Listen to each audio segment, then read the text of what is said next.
and Mark. Are you Chris? And Chris is up. Chris is up. So we have MKW tonight with us, and we have Chris and we have Mark, and I think we have Mike on the phone. We're just going to talk about a little bit about this whole process, and take it away, Chris. All right. Take this off. This, folks, is going to be one of the more fun, exciting projects Milburn Township has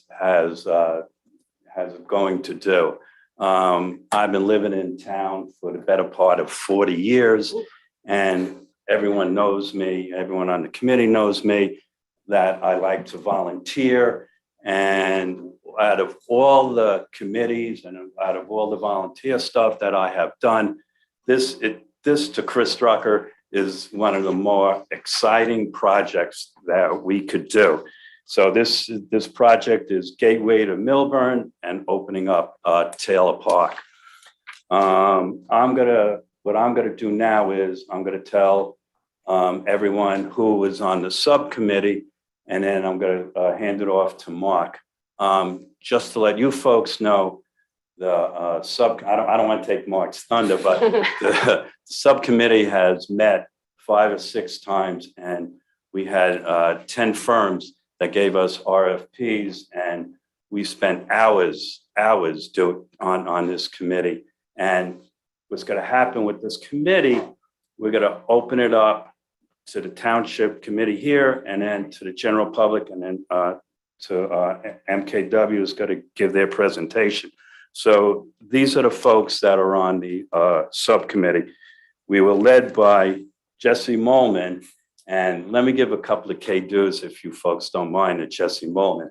Jesse is the assistant business administrator. He was the chair of this committee.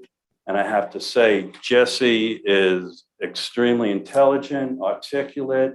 He runs a phenomenal meeting. It is, he had us, fill out these forms and everything, and it was phenomenal. So I just want to say to Alex McDonald, it was a great hire, Alex. Melbourne. Melbourne student. That's right. You're a good salesman too. Yeah. That's right, Sanjeev. Okay, so the folks that are on the committee is Mayor Tara Pupis, Township Committee Woman Diane Thorl-Eglow, Environmental Commission Person Pyra Patel, Milburn Creative Collective Mark Robinson, Paper Mill Playhouse Executive Director Mike Stotts, Assistant Superintendent of DPW Tom Doty, Short Hills Garden Club Juliet Davis, Executive Director of Explore Milburn Short Hills Steve Grillo, and yours truly. Now I want to hand it off to Mark, and he's going to tell everyone the process that we went through to get to this point. Thanks, folks. Thanks, Chris. And Chris of the Recreation Commission. Right. Oh, yeah. And the 4th of July committee. Yeah, well, that's. And all that stuff. All that And jazz. Rocktoberfest and all around town. Thanks, Chris. Good evening, Milburn Township Committee. Early this year, Milburn Township concluded a downtown visioning planning process conducted by Perkins Eastman. This enlisted the active participation of hundreds of residents and resulted in several key suggestions to address challenges within the downtown environment, including improvement to pedestrian circulation and supporting businesses by making Milburn's downtown a greater overall visitor experience. One of the report's suggestions deemed most immediately actionable was the creation of a Taylor Park Gateway. A redesign of the presently largely hidden entrance of Taylor Park on Milburn Avenue could create greater access to the park, more opportunities for programming, and better circulation of residents and visitors between the businesses of downtown and the park itself. Therefore, a Taylor Park Gateway Committee was formed in the spring of 2021. After preliminary site visits to Taylor Park, discussions regarding the potential programming and design requirements were had amongst the members, previously mentioned by Chris. And by late summer, a draft request for proposal, or RFP, was created to enlist potential landscape architects. Critical within this proposal were the requests that any response take into consideration that the area, quote, be accessible year-round with sustainable plant life, effective stormwater management, and environmental sensitivity. More specifically, consideration should be made for creating a more inviting entrance, a flexible design that supports multiple programs, including entertainment or performances, and that consideration be given to the historic Wallbridge Rose Garden and the majestic American elm immediately adjacent to Milburn Avenue. Further, given the dramatic challenges Milburn has had with flooding, most recently during Ida, added emphasis was given to green infrastructure and stormwater management practices. Finally, respondents to the RFP would need to demonstrate how they might actively engage the community of Milburn in the design process itself. Suffice it to say, all of this is a fairly tall order. The Taylor Park Gateway Committee received 10 responses, as Chris mentioned, to the RFP from local or regional landscape architectural firms. 4 were deemed to be extremely high quality responses in line with the vision and from firms able to demonstrate their exceptional qualifications. These firms were invited to separate 1-hour video interviews with the committee to present their approach to this project. After this process, one firm and their thoughtful and inspired response became the committee's recommended selection to lead the Taylor Park Gateway design and construction effort. I would like to now introduce Mkw and Associates, the recommended landscape architectural firm selection for this exciting community project. Alan Juba and Jim Walsh will share with us the Milburn Township and the Milburn Township Committee a snapshot of their qualifications and approach to the proposed Taylor Park Gateway design endeavor. Thank you. Thank you. Thank you for the great introduction, Mark.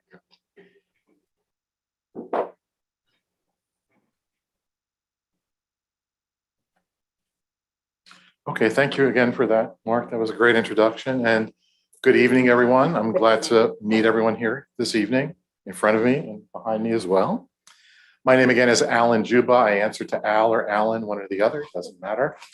But we've got a little bit of a presentation to share with you this evening, probably about 20 or 25 slides that pretty much recaps our proposal that we put forward and sets forth our qualifications and some of the thoughts that we had, very preliminary thoughts that we had regarding the Taylor Park Gateway proposal. So let me go through that. I'm going to get started, and thank you, Jesse, for advancing the slides so well.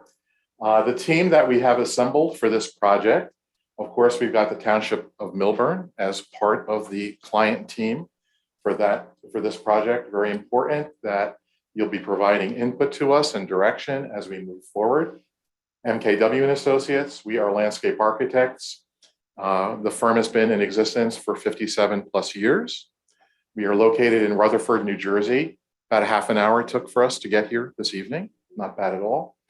And we will be providing project management, landscape architecture, and we'll be the lead designer on the project.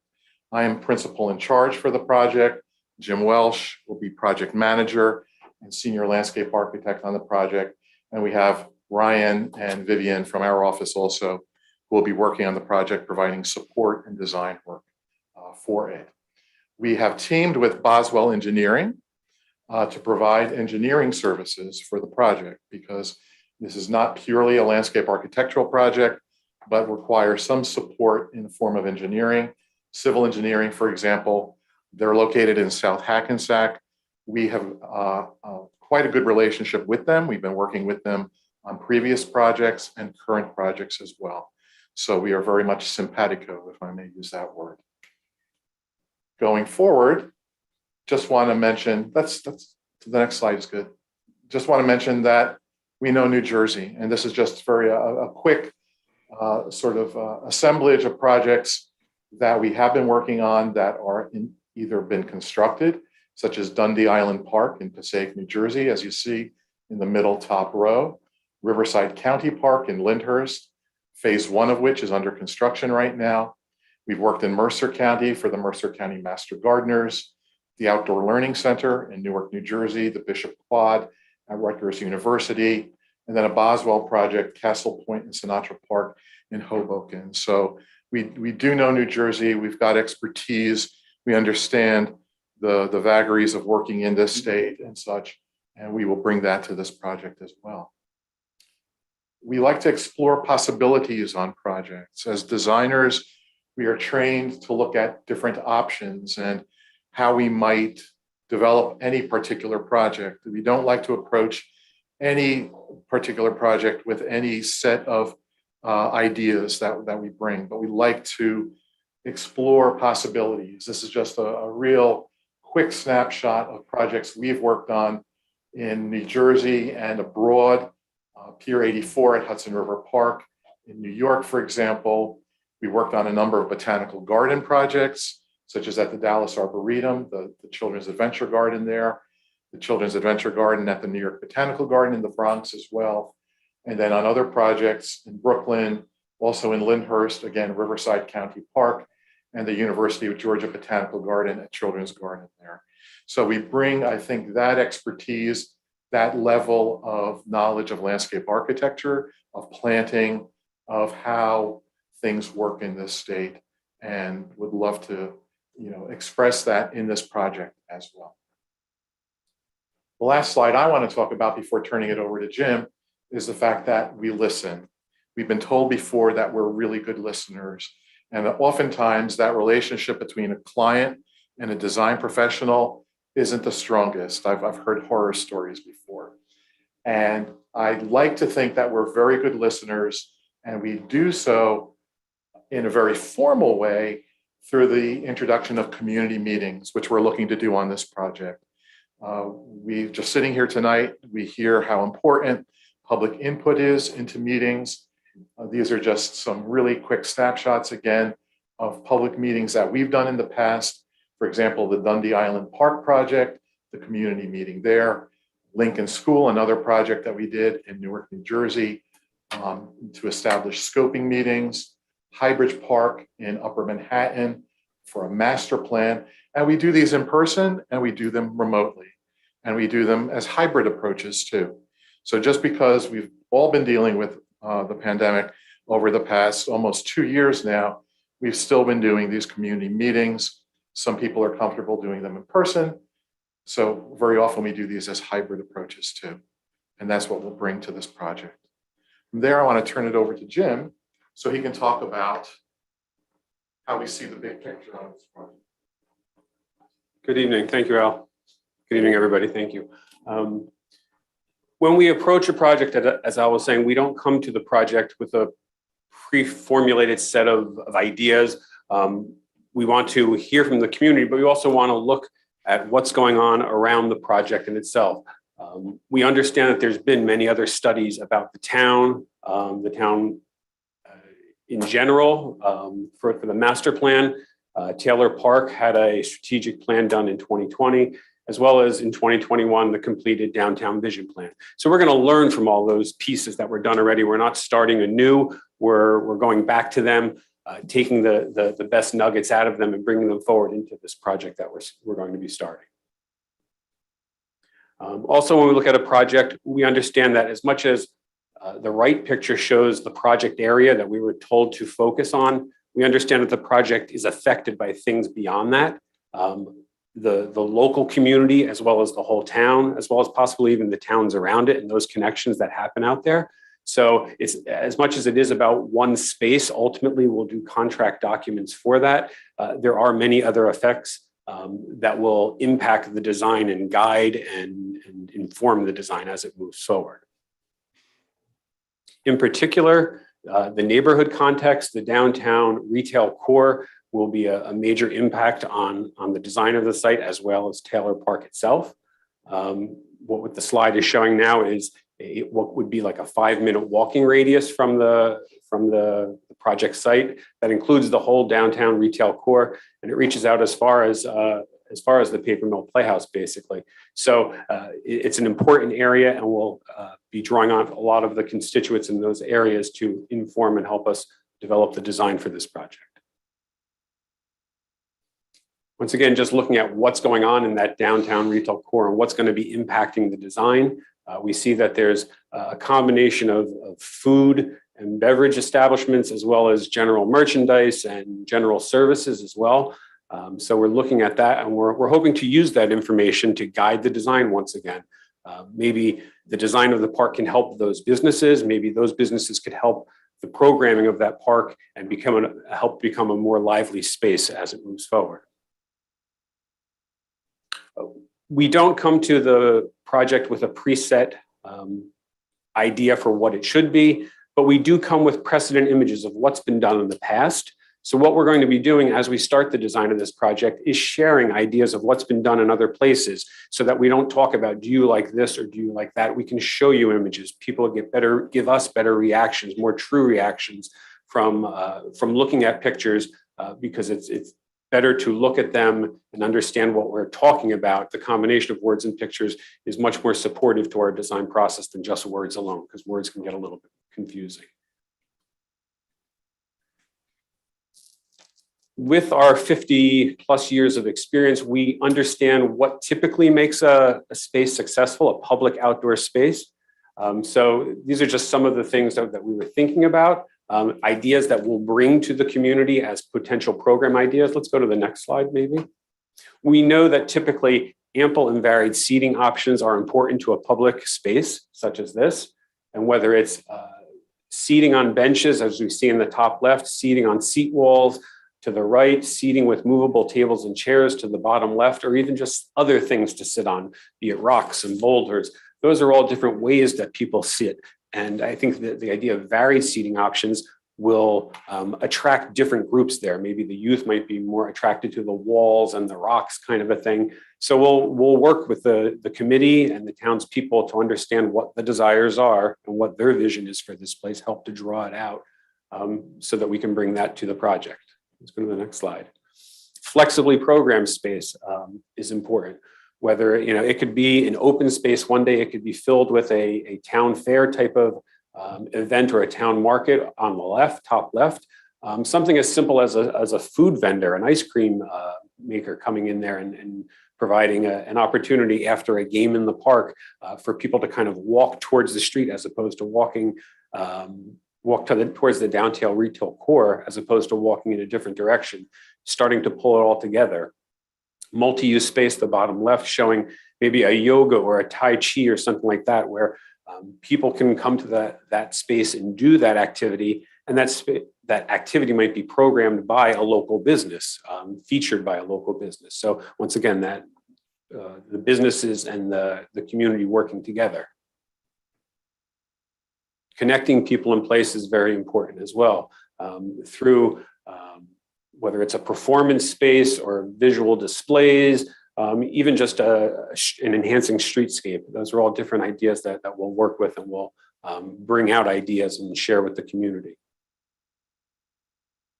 We do understand that special features are important to a gateway type of a place. And sometimes there's special features that are out there that we can draw off of. They might not be on our property, but we can look to them. So those are things that we will look to, what kind of views and opportunities will be around. And if there are no views, we will work to create different opportunities for creating that gateway. What might be a special feature that would be viewed locally right within that space, but also maybe viewed from down Milburn Ave or Lackawanna, a place that it can be used as a real visual drawing point.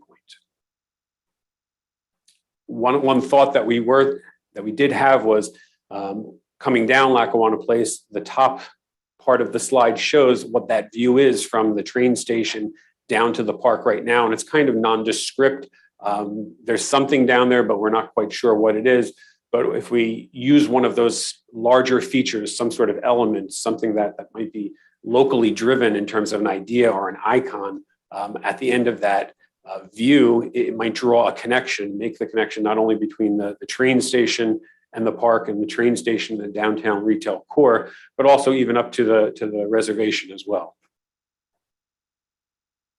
When we do our designs, we just want to note that we always keep sustainability as part of the design process, whether it's creating new rain gardens or ways to deal with stormwater management integrally to the design, using native plantings, or even in a case such as this, trying to maintain some of the important plantings that are there. Maybe that large elm is that important that we really want to work around and protect that with all that we can.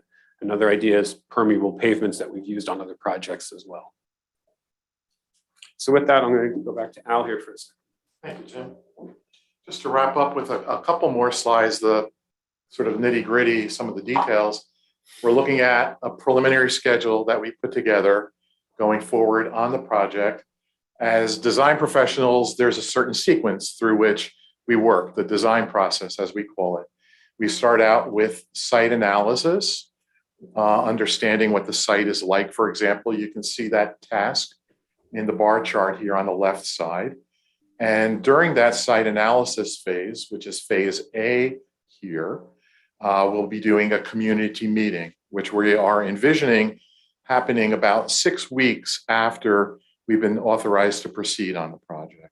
So that'll give us some time to do our site analysis, to get material together, presentation type material for an advertisement to go out so that people are, well knowing about the project meeting actually happening at a certain point in time. Task B on this schedule is the survey, which will happen at the same point in time as we are authorized. We will need to have a new topographic survey prepared for the project so that we're working with the latest information. That's not going to hold us up until we get the final survey. It's not like we can't start working because we're assuming that there is some level of survey or base drawing that's already available to us that we can use as base information to at least get materials together for a community meeting.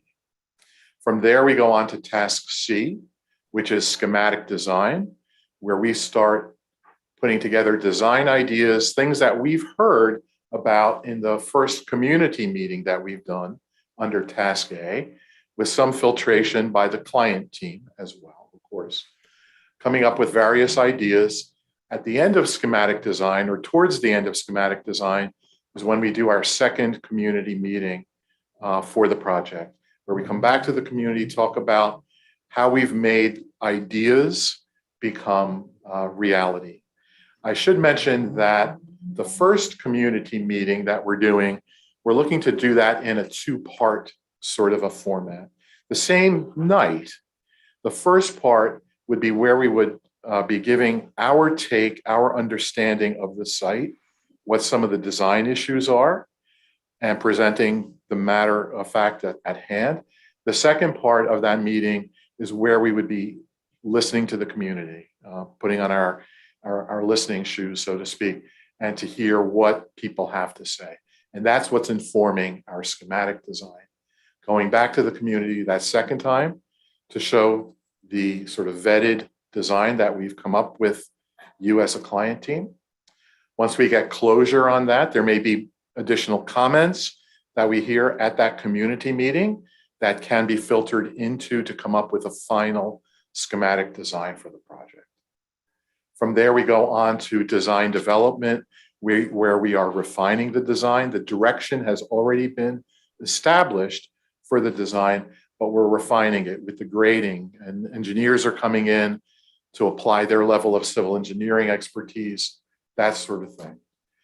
And that's really the start of construction documentation, which is the next phase, phase E, which we're looking at to occur over a period of about 8 weeks or so. 12 weeks for construction documents. So about 3 months, where we are actually preparing drawings to go out to bid, where we're indicating what the materials are, what dimensions are, what the grading is like, all of that. You will notice that all of our work periods are noted as those bright green bars, but at the end or near the end of those periods, there's a red kind of period, so to speak, and that's what we're describing as client review. So that's where we're giving you material to review, to look at, to make sure that we're headed in the right direction and things are being closed up appropriately. At the end of construction documents, we come to another period called the bid period and the award, which is when the project is actually out to bid. We would be, during that time period, answering any questions that the contractors may have.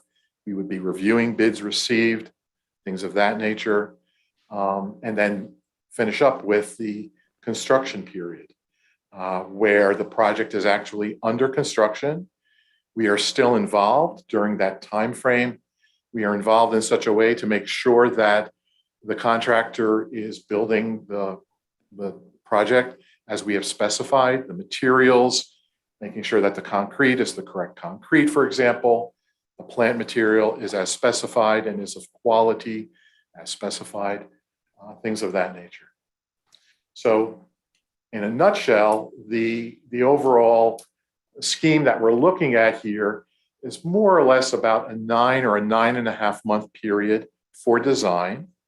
Those phases A through E, including your design review periods as well. Task F, which is bid period and award, we've got about 2.5 months for that. And that's perhaps a little more liberal than it needs to be, but we're a little unfamiliar with your bid process and what you need to accomplish to award that sort of a contract to a contractor. So we've indicated that at about 2.5 months. That works out to be 12 months or so from the beginning of design through the end of that bid period. And then we've indicated about another 12 months for construction of the project itself. So overall, 2 years. We've indicated our design fees in the lower left corner of this particular slide here. You can see that each of those fees is pegged to one of the milestones that is in the schedule, as you can see there. We typically invoice on a monthly basis based on a percentage complete of that milestone. So the milestone may be 25% complete, 35, 50% complete, that sort of thing, which is fairly typical for the design industry. Moving on from there is our last slide, and just as a recap, I think that our design team offers local knowledge, comprehensive analysis. I've been to the site already before we put in our proposal. Jim's been to the site as well. We bring to the table an informed, flexible process and really a desire to listen to what people would like to see happen here. And I think we have some tough skin as well, which may be necessary. We're used to dealing with diverging opinions sometimes, let's put it that way. So with that, thank you for your time. And if you have any questions or comments, we'd be happy to address them. Thank you so much. Before we open up questions to you from the committee, I know that Steve Grillo and Mike Stotts are